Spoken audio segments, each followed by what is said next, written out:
এটা আমাদের গড়াই নদী, নতুন পানি আসছে নদীতে, সুন্দর নদীর জৈবন আবার নদী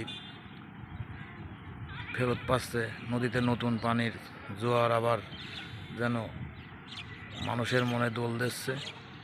দেখুন আমাদের গড়াই নদী, গড়াই নদীতে যেন আবার সেই পুরনো রূপ ফেরত আসছেন। জেলেরাও যেন মনে আনন্দ নিয়ে আবার এই নদীতে মাছ মারছেন।